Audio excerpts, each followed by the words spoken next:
I'm at Gwangyang Maehwa Village. Look at this, so beautiful. It's in full bloom. This is like the best spot to be.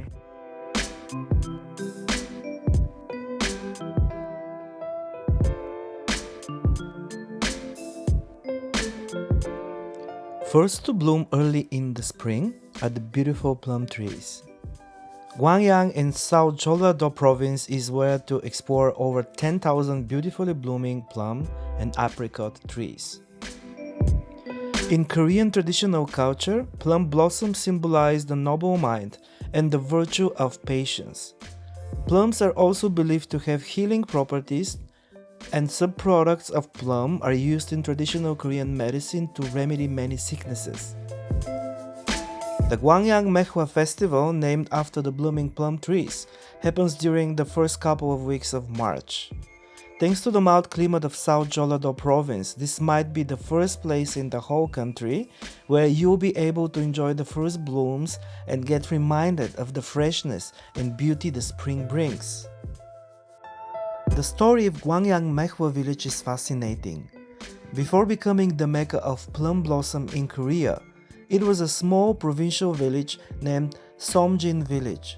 A young lady with a big heart and love for plums turned the remote farm of 5,000 plums and apricot trees into an early spring attraction.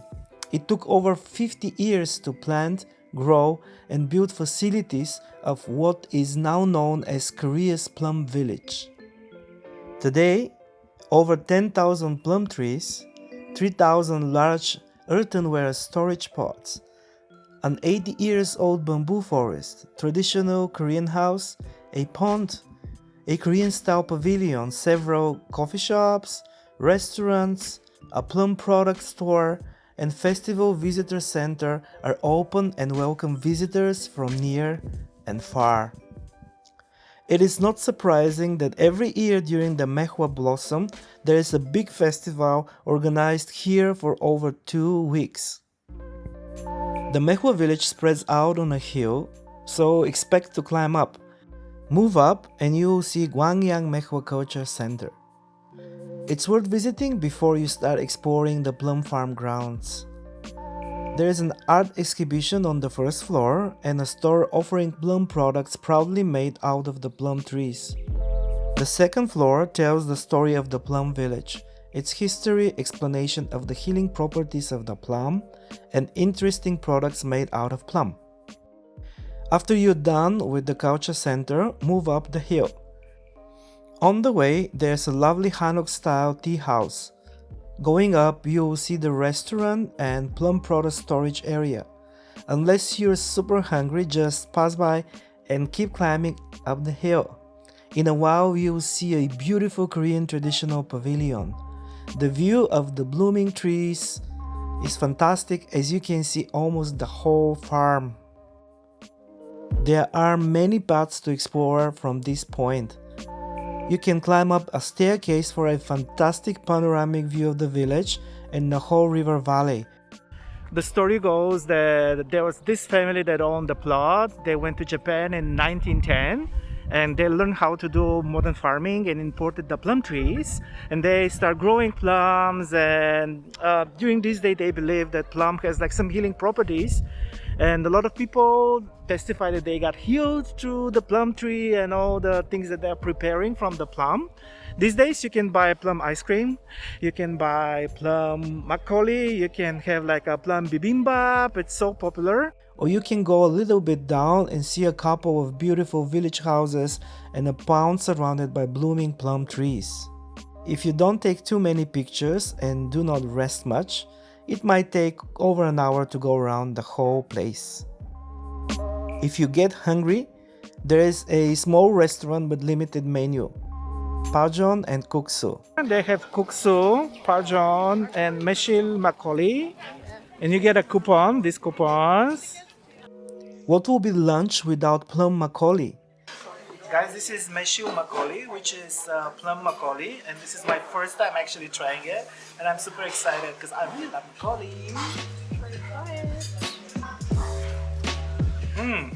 It's really good. There's a little bit of hint of meshil, so I love it.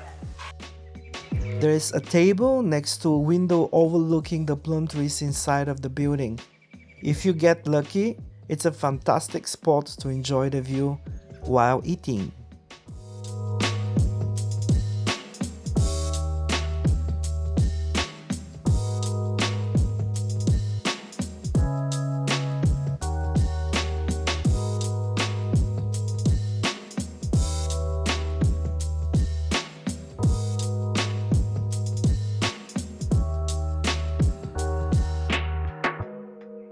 So if you're lazy, this place is not for you. You have to climb a little bit, but the higher you go, the better it becomes. Look at the views, guys.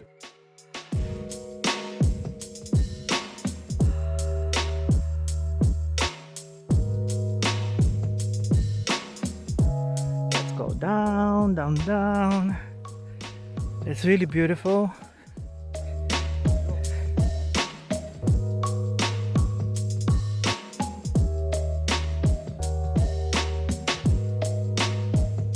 Okay guys, we're going down and it's a bit hilly here, but it's so beautiful. We have to be careful.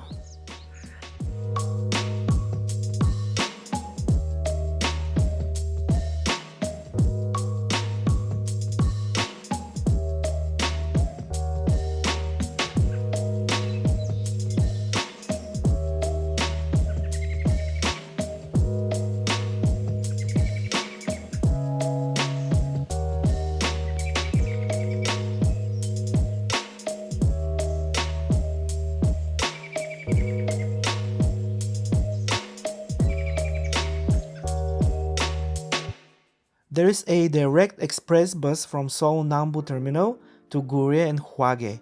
We got off at Hwage as it's closer to Maehwa Village by taxi. Guys, this is the bus stop at Hwage, which is the closest bus stop. Bus tickets from Seoul to Hwage is between 20 to 30,000 depending on the bus service. There are several buses a day, but just make sure to get on the early one as it takes over 3 hours to get to the spot. We took a taxi from Hwage bus terminal and it's around 25,000 Korean won to the Maehwa Village. It takes around 25 minutes. You can also use public transport, but it's deep in the province and buses are not very frequent. There are 7-8 buses a day, so you might end up waiting for over an hour.